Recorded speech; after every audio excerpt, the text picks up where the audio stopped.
नमकीन स्नैक्स बेचने से लेकर real estate, media, hospitality, financial services और एयरलाइन तक अपने बिजनेस को फैलाने वाले सुब्रत रॉय अब इस दुनिया में नहीं रहे। जी हाँ, आप सही सुन रहे हैं। सहारा श्री के नाम से मशहूर सुब्रत रॉय अब नहीं रहे। 75 साल की उम्र में मंगलवार रात को मुंबई में उनका निधन हो गया। सहारा परिवार के मुखिया सुब्रत रॉय काफी दिनों से गंभीर रूप से बीमार थे और उनका इलाज मुंबई के एक निजी अस्पताल में चल रहा था।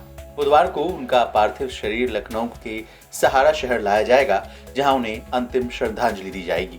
उनके निधन पर सहारा इंडिया की तरफ से एक बयान जारी किया गया। बयान में बताया गया कि सुब्रत रॉय सहारा को metastatic stroke, high blood pressure और डायबिटीज की समस्याएं थीं। कार्डियो रेस्पिरेटरी अरेस्ट के कारण 14 नवंबर 2023 को रात 10:30 बजे उनका निधन हो गया। वे 12 नवंबर से ही कोकिलाबेन धीरूभाई अंबानी अस्पताल और मेडिकल रिसर्च इंस्टीट्यूट KDAH में भर्ती थे। लेकिन सामान्य जिंदगी से बड़े कारोबारी बन जाने तक की उनकी जिंदगी के कई चैप्टर बेहद अहम हैं। कभी सहारा श्री कहलाने वाले सुब्रत रॉय की कहानी कैसी रही है, ये जानना बहुत जरूरी है।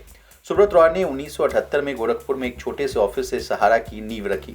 रॉय के नेतृत्व में सहारा ने कई व्यवसाय यानी बिजनेसों में विस्तार किया। रॉय का साम्राज्य फाइनेंस, रियल एस्टेट, मीडिया और हॉस्पिटैलिटी से लेकर अन्य सेक्टर्स में फैला हुआ था।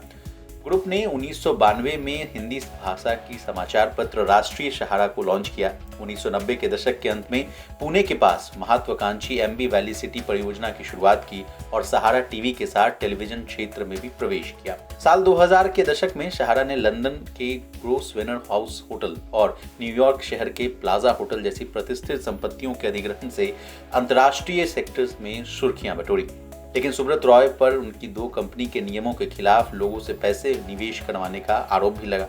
इसके लिए उन्हें जेल भी जाना पड़ा था। 28 फरवरी 2014 को सुप्रीम कोर्ट ने सुब्रत रॉय को 24,400 करोड़ रुपए निवेशकों को लौटाने के लिए कहा था। तब से लेकर आज तक ये केस चल रहा है। अब क्या है केस के डिटेल्स, स्टेप बाय स्टेप समझने की कोशिश करते हैं। ये case basically Sahara India real estate corporation limited और Sahara housing investment corporation limited से जुड़ा हुआ है। 30 सितंबर 2009 को सहारा ग्रुप की कंपनी प्राइम सिटी ने IPO के लिए सेबी के पास DRHP दायर किया था। DRHP के एनालिसिस में सेबी को रियल एस्टेट और हाउसिंग कंपनियों की फंड जुटाने की प्रोसेस में गंभीर कमियां मिली। 25 दिसंबर 2009 और जनवरी 2010 को सेबी को शिकायत मिली कि दोनों कंपनियां OFCDS से पैसा जुटा रही हैं।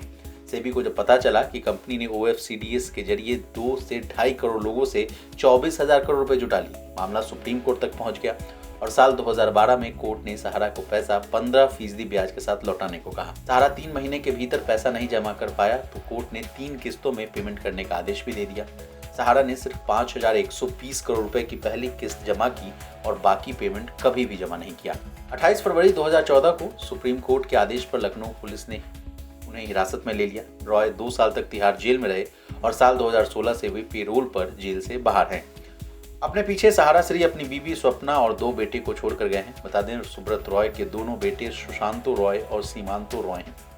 2004 में सुब्रत रॉय ने अपने दोनों बेटों की शादी लखनऊ के एक स्टेडियम में की थी, जिस पर करीब 500 करोड़ रुपए खर्च करने के आरोप भी लगे। इस शादी में 86 ग्लैमर्स, खेल और कारोबारी जगत की हस्तियों ने शिरकत भी की। अमिताभ बच्चन, ऐश्वर्या राय, अनिल अंबानी और मुलायम सिंह जैसे कई हस्तियां इसमें शामिल हुई थी। ब्यूरो रिपोर्ट, विस्तार।